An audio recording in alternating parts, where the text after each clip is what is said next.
मस्जिद नबवी का एक कोना था और एक बंदा वहां बैठ के दुआ मांग रहा था। उसके दुआ के लफ्जों पर गौर कीजिए, ए अल्लाह मैं तुझसे इसलिए मांगता हूं कि तू मेरा अल्लाह है, तेरे अलावा मेरा है भी तो कोई नहीं। तो ये सुल्तान महमूद गजनवी के ज़माने में शहर में चोरियां ज़्यादा होने लगीं, तो चोरों को पकड़ने के लिए शाह ने ये तदबीर की कि शाही लिबास उतारकर चोरों का सा फटा पुराना लिबास पहन लिया और शहर में गश्त करने लगे। एक जगह देखा कि बहुत से चोर इकट्ठे बैठे हैं। बादशाह भी वहां जाकर बैठ गया। चोरों ने पूछा कि तुम कौन हो? बादशाह ने कहा कि मैं भी तुम ही जैसा एक आदमी हूँ। चोरों ने समझा कि ये भी कोई चोर है। उन्होंने कहा कि हम लोग माहिरीन फन हैं, कोई आम चोर नहीं है। तुम अपनी कोई हुनर बताओ, अगर तुम्हारे अंदर कोई हुनर होगा तो तुम्हें शरीक करेंगे, वरना नहीं। बादशाह ने कहा, आप लोग क्यों घबराते हैं? आप लोगों में चोरी की जो सिफत, हुनर और फन है, मेरा हुनर अगर उससे ज्यादा पाना तो मुझे शरीक करना, वरना भगा देना। चोरों ने कहा कि अच्छा, अपना हुनर बताओ।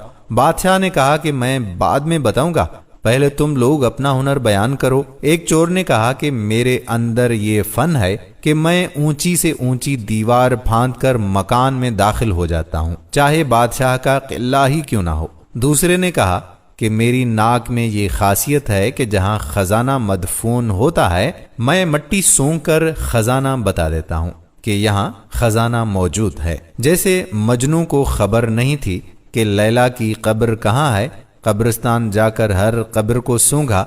जब लैला की कब्र की मिट्टी सूंघी तो बता दिया कि लैला यहाँ है। तीसरे चोर ने कहा कि मेरे बाजू में ऐसी ताकत है कि चाहे कितनी ही मोटी दीवार हो, मैं घर में घुसने के लिए उसमें सोराख कर देता हूँ। चौथे ने कहा कि मैं माहिर हिसाब हूँ, PhD मैथमेटिक्स हूँ, कितना ही बड़ा खजाना हो चंद सेकंड में हिसाब लगाकर तकसीम कर देता हूँ। पांचवें ने कहा कि मेरे कानों में ऐसी खासियत है कि मैं कुत्ते की आवाज सुनकर बता देता हूँ कि कुत्ता क्या कह रहा है। छठे ने कहा कि मेरी आंखों में ये खासियत है कि जिसको अंधेरी रात में देख लेता हूँ, दिन में उसको पहचान लेता हूँ। अब सब चोरों ने बादशाह से पूछा कि ऐ चोर भाई, तुम्हारे अंदर क्या खास बात है? शाह महमूद ने कहा कि भाई, मेरी दाढ़ी में एक खासियत है कि जब मुजरमीन को फांसी के लिए जल्लादों के हवाले कर दिया जाता है,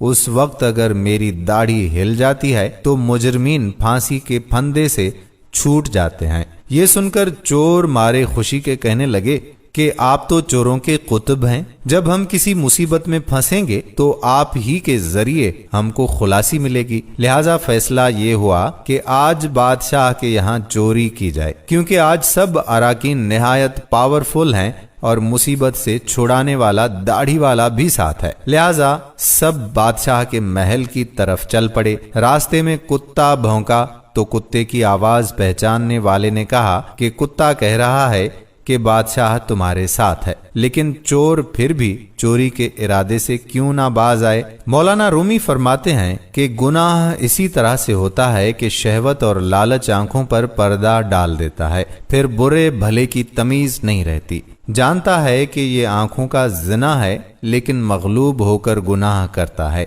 इसीलिए असबाब ने गुनाह से दूरी का हुक्म फरमाया ताकि लालच पैदा ना हो। लिहाजा बादशाह के यहाँ चोरी हुई, चोरों ने खजाना लूट लिया।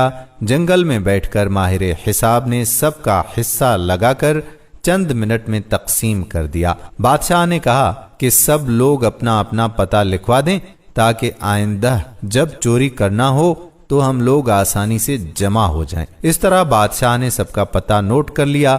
अगले दिन शाह ने अदालत लगाई और पुलिस वालों को हुक्म दिया कि सबको पकड़ लाओ। जब सब चोर हथकड़ियां डालकर हाजिर किए गए तो बादशाह ने सबको फांसी का हुक्म दे दिया और कहा कि इस मुकदमे में किसी गवाह की जरूरत नहीं, क्योंकि सुल्तान खुद वहां मौजूद था।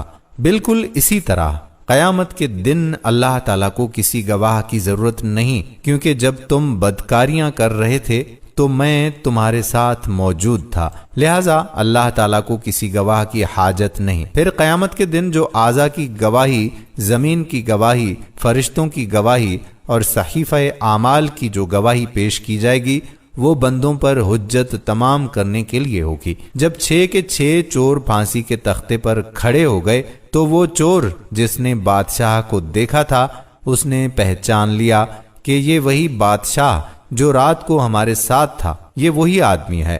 وہ تختہ دار سے چلایا، حضور کچھ دیر کو ہماری جانوں کو امان دی جائے، میں آپ سے تنہائی میں کچھ بات کرنا چاہتا ہوں۔ بادشاہ نے کہا ٹھیک ہے، تھوڑی دیر کے لیے پھانسی کو موقوف کر دو اور اس کو میرے پاس بھیج دو۔ چور نے حاضر ہو کر عرض کیا کہ اے بادشاہ سلامت، ہم میں سے ہر ایک نے اپنا اپنا ہنر دکھا دیا، لیکن بدبختی سے ہمارے سب کے سب ہنر جن پر ہم کو ناز تھا انہوں نے ہماری بدبختی کو اور بڑھا دیا کہ آج ہم تختہ دار پر ہیں۔ اے بادشاہ، میں نے آپ کو پہچان لیا ہے۔ آپ نے وعدہ فرمایا تھا کہ جب مجرموں کو تختہ دار پر چڑھایا جاتا ہے اس وقت غائیت کرم سے اگر میری داڑھی ہل جائے تو مجرمین پھانسی سے نجات پا جاتے ہیں، لہٰذا اپنے ہنر کا ظہور فرمائیے تاکہ ہماری جان خلاصہ پا جائے۔ مولانا رومی فرماتے ہیں کہ سلطان محمود نے کہا کہ تمہارے کمالات ہنر نے تو تمہاری گردنوں کو مبتلا قہر کر دیا، لیکن یہ شخص جو سلطان کا عارف تھا اس کی چشم سلطان شناسی کے صدقے میں تم سب کو رہا کرتا ہوں۔ اس قصے کو بیان فرما کر مولانا رومی فرماتے ہیں کہ دنیا میں ہر شخص اپنے ہنر پر ناز کرتا ہے، بڑے بڑے اہل ہنر اپنی بد مستیوں میں مست اور خدا سے غافل ہیں، لیکن قیامت کے دن ان کے یہ ہنر کچھ کام نہ آئیں گے اور ان کو مبتلا قہر و عذاب کر دیں گے۔ لیکن سلطان شناس جن لوگوں نے اس دنیا کے اندھیرے میں اللہ کو پہچان لیا، نگاہ معرفت پیدا کر لی، قیامت کے دن یہ خود بھی نجات پائیں گے اور ان کی سفارش گناہ گاروں کے حق میں قبول کی جائے گی۔ دوستو، ہم امید کرتے ہیں کہ یہ تاریخ ساز واقعہ آپ کو ضرور پسند آیا ہوگا۔ اپنے دوستوں احباب کے